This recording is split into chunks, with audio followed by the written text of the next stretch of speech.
Well,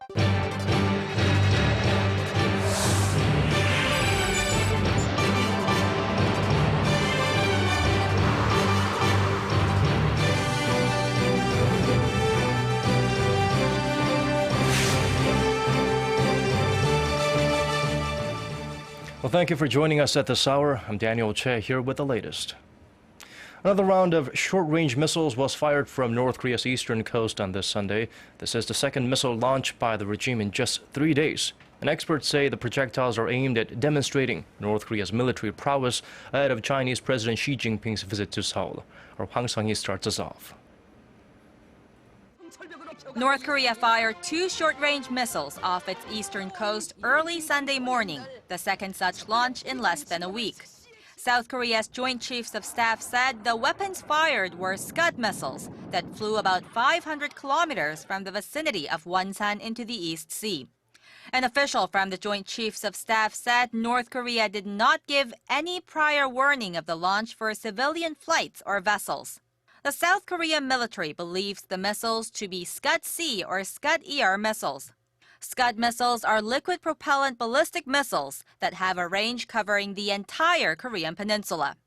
North Korea has fired 11 short-range missiles this year, and Sunday's launch marks its 4th ballistic missile launch. In February, it fired 4 ballistic missiles believed to be Scud-B missiles. And in March, it launched 2 missiles presumed to be Scud-C or Scud-ER missiles into the East Sea.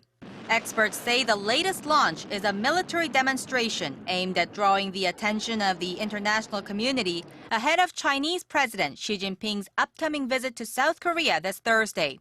The South Korean military has heightened its vigilance and beefed up its military readiness against any additional provocations by Pyongyang. Hwang Sung-hee, ARIRANG News.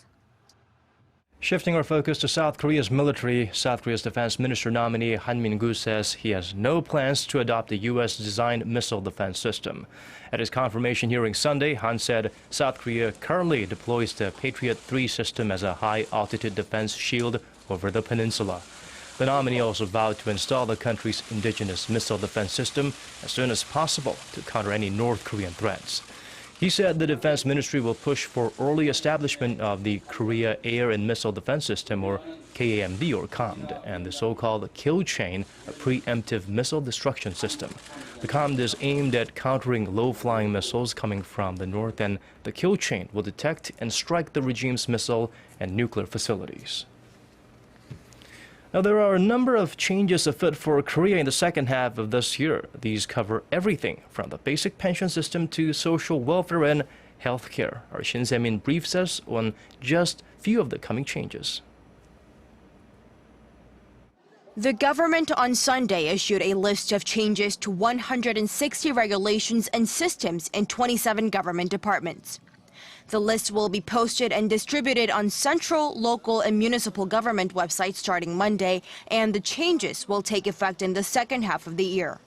The changes cover pensions for the elderly, more leave for working moms, and harsher punishments for child abusers. One of the changes is related to data collection and follows a series of major security breaches in recent months. The new rule bans public institutions and private enterprises from illegally collecting citizens' identification numbers. Institutions with security breaches will be fined up to $500,000 even if the data was collected legally. Another change has to do with the pension system.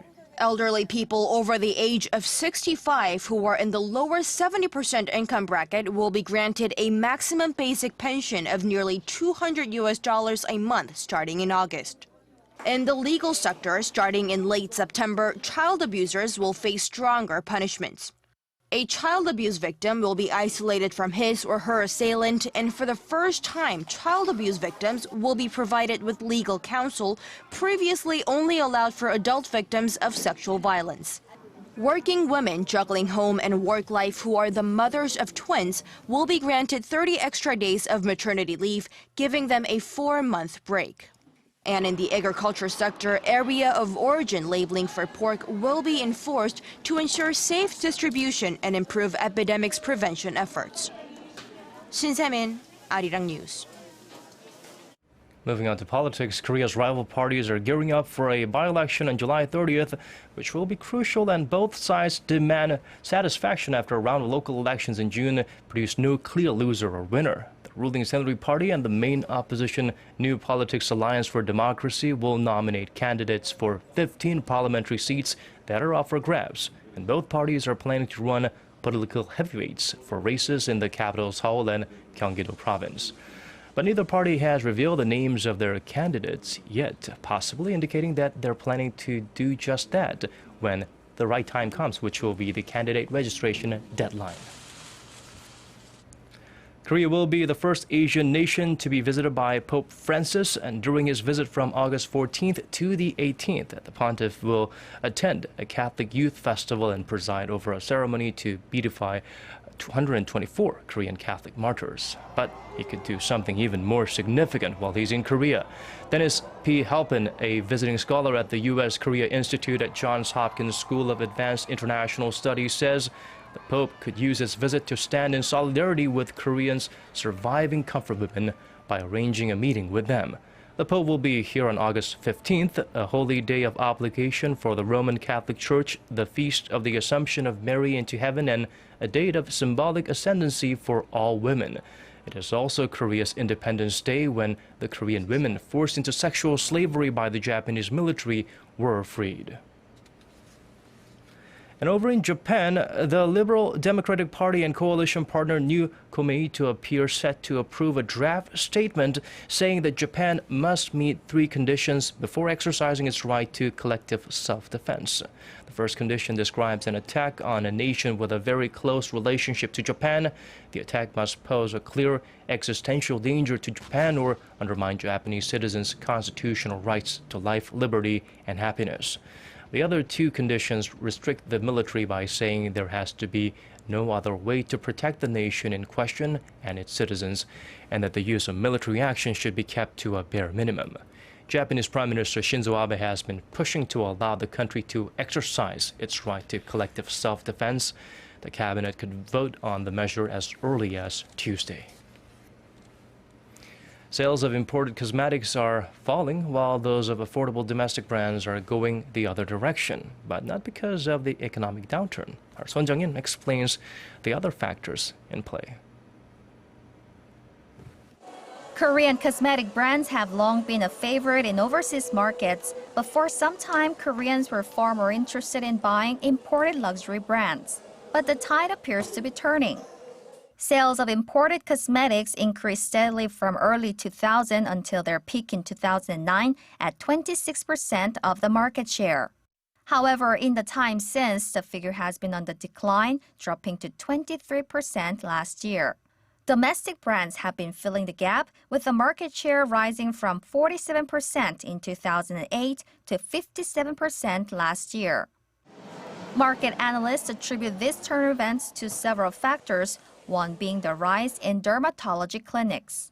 Competition in the saturated market has prompted clinics to cut the cost of treatment procedures by as much as 2/3.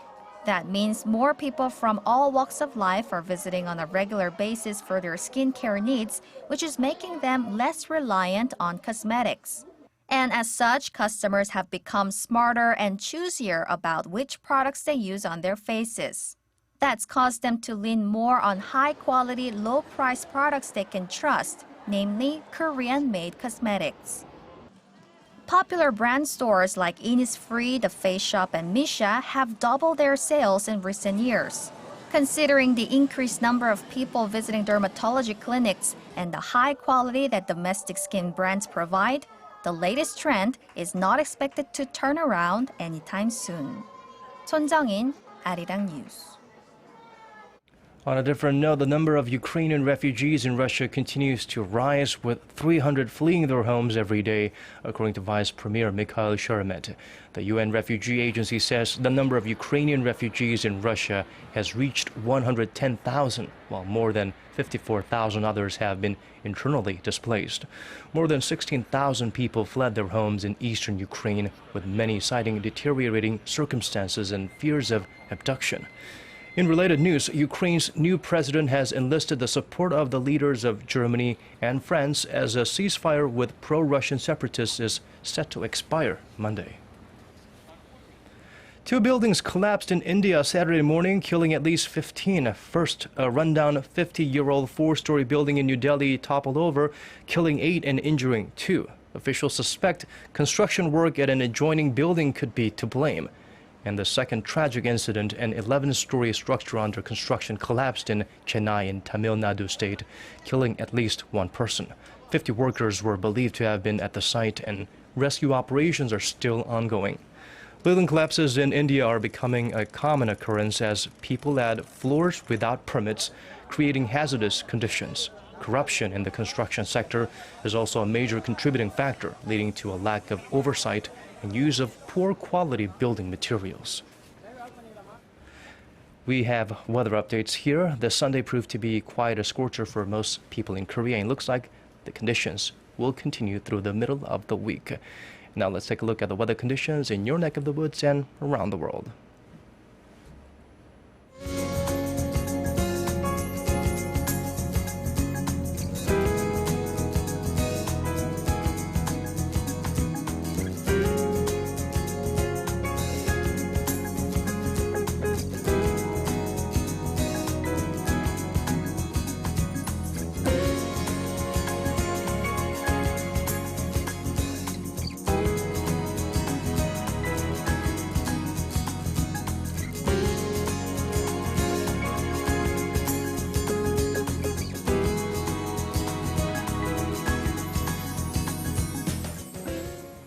And these are the stories we've been following at this hour. Thank you for being with us. Have a great start to your new week.